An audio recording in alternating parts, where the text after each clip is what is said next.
সকালে স্নানটা সেরে নিয়েছি আর বাসি কাজগুলো হয়ে গেছে ওইদিকে। আর এইদিকে বড়মশাইয়ের জন্য খাবার করছিলাম। আর এই যে বাবাই দেখো এখনো শুয়ে আছে, তো উঠলেই রেডি হয়ে যাব। আর এই যে ও উঠে ব্রাশ করে নিয়েছে, তারপরে দুজনে রেডি হয়ে নিলাম।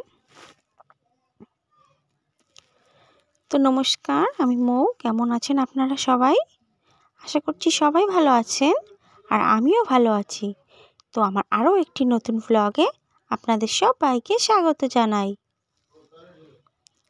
চলে এসেছি মার বাড়িতে, এখানেই সবাই রয়েছেন। এই যে একসাথে বেরাবো আর আমরা এখন রেডি হয়ে নিয়েছি সবাই। তো আমরা চলে যাচ্ছি হচ্ছে বনগাঁয়। হ্যাঁ, মাসির বাড়িতে যাচ্ছি সবাই মিলে। তো অনেক দিন ধরেই বলা হচ্ছিল, হট করেই প্ল্যানটা হয়ে গেল। এর জন্যই হঠাৎ করেই যাওয়া। আর এই যে আমরা চলে এসেছি স্টেশনে, টিকিটটাও কেটে নিলাম। এবার শুধু ট্রেনের অপেক্ষা। তো এই প্রথম আমি মাসির বাড়ি যাচ্ছি আমার বিয়ের এতগুলো বছর পর। প্রায় 10 বছর হয়ে গেছে আমার বিয়ে। আর ফার্স্ট টাইম আমি মাসির বাড়ি যাচ্ছি। তো খুবই আনন্দ হবে আমাদের দেখে। আর আমার ছেলে সবসময় বলে, তোমার ঘুরতে যেতে কেন ভালো লাগে? তো ও তো আর জানে না যে আমার ট্রেনে বাসে আমি যাতায়াত করতেই পারি না, আমার খুব প্রবলেম হয়।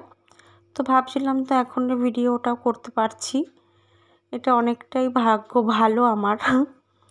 যাই হোক, আসার সময় শরীরটা খারাপ করেনি। তার ছেলে বলে, মা সবার ঘুরতে যেতে ভালো লাগে, শুধু তোমার কেন ভালো লাগে না? তা ও তো আর জানে না যে আমার শরীরটা খারাপ করে বলেই আমার ঘুরতে যেতে ভালো লাগে না। আর তো ভাবছিলাম ভিডিওটা তোমাদের সাথে শেয়ারও করতে পারবো না। যাই হোক, ট্রেনের সামনে দাঁড়িয়ে দাঁড়িয়ে এসছি, তার জন্য শরীরটা তো আর খারাপ করেনি। তো দেখো, আমরা ট্রেনে টোটো করে কিন্তু চলে আসলাম একদম মাসির বাড়ি। তো এই যে এখন হেঁটে হেঁটে একটুখানি বাকি, আর এই দেখো চলে এসেছি আমার মাসির বাড়িতে। তো চলো দেখতে থাকো। তো মাসির বাড়ি আসতে না আসতেই দেখো মাসি কত কিছু রান্না করে রেখেছে আমাদের জন্য। তো এই যে কুমড়ো ফুলের বড়া করেছে, মাছের ঝোল করেছে ফুলকপি দিয়ে, আর ডাল করেছিল। তো মাসি যেহেতু স্নানে গেছে, তো আমাকে বললো একটু ভাতগুলো বাড়তে সবার জন্য। যেহেতু সবাই একসঙ্গে খাবো, তার জন্য আমিও বললাম ঠিক আছে তুমি যাও, মাসি স্নান করে আসো, আর আমি এদিকে ভাতগুলো বেড়ে দিচ্ছি সবার জন্য। তো এই যে সবাইকে দেখো আমি খেতে দিয়ে দিচ্ছি।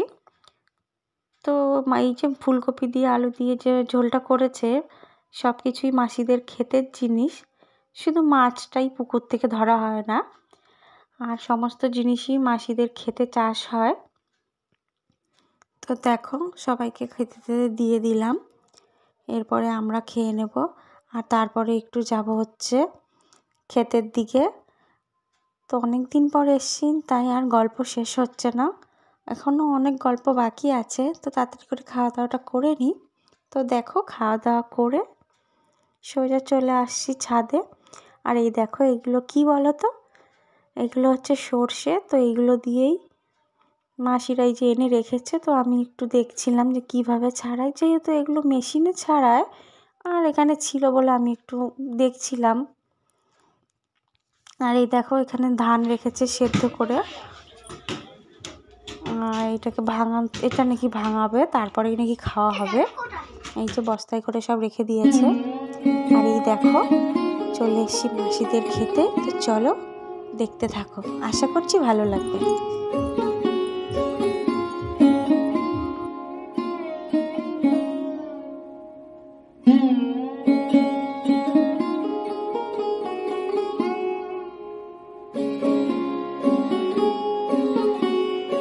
তো বন্ধুরা দেখো, আমি যেতে যেতে কটা লঙ্কাও তুলে নিয়েছি। এত লঙ্কা হয়েছিল, আমরা দেখে আমি সামলাতে পারছি না যে কখন কোনটা তুলবো। তো খুবই ভালো লাগছে দেখতে। গ্রামের পরিবেশ তো এরকমই হওয়া উচিত, তাই না বলো? আর দেখো মাসিরা কত কিছু চাষ করেছে। তো চলো দেখতে থাকো আর সঙ্গে থাকো।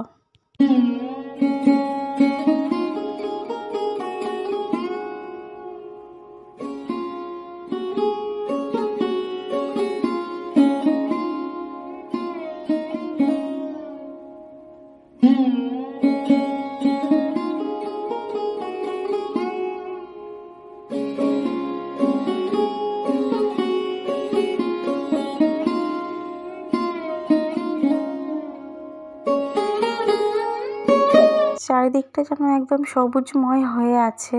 তো সামনে আসতেই দূরের থেকে না কতই ভালো লাগছিল, তো সামনে আসতেই তো আরও ভালো লাগছে। প্রত্যেকটা জিনিসেরই এক একটা অপূর্ব রূপ। তো কত সুন্দরভাবেই না জিনিসগুলো হয়ে রয়েছে, সবই প্রকৃতির সৃষ্টি। আর এই যে এই ক্ষেতটা আমার মাসিদের না, কলা গাছের, এটাও অন্য লোকের ক্ষেত। তো আমি একটু চলেই আসলাম, একটু এই দিকটায় ভিডিওটা করে নিলাম আপনাদের সাথে শেয়ার করব বলে।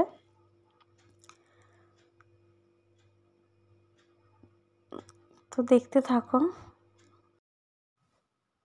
তো ক্ষেত তো অনেক দেখলাম, এবার হচ্ছে একটু বাড়ির দিকে যাব, কারণ অনেকটাই সন্ধ্যা হয়ে আসছে, যেহেতু অনেকক্ষণই এসছি। আর এই দেখো এইদিকে হচ্ছে আলু চাষ করেছে, এখনো হয়নি। আর চলো এবার আসা যাক মাসি বাড়িতে। আর তোমাদের সঙ্গে আরেকটা জিনিস শেয়ার করছি, এই দেখো মাসি আবার ছাগলও পোষে।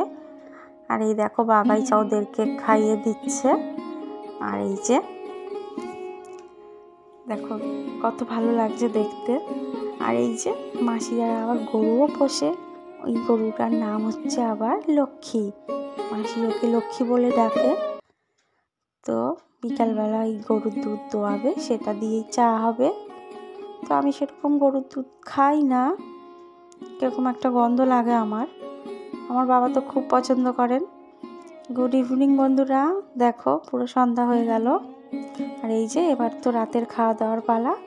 আর রাতে করে নিচ্ছে যে মা, এদিকে দেখো আলু কেটে দিচ্ছে আর আটা মেখে দিল, আর এদিকে মাসি ডিম সেদ্ধ করে নিচ্ছে। তো রাতে রুটি আর ডিমের তরকারি হবে। তো বন্ধুরা আজকের মতো এইটুকুই, দেখার জন্য নেক্সট ব্লগ।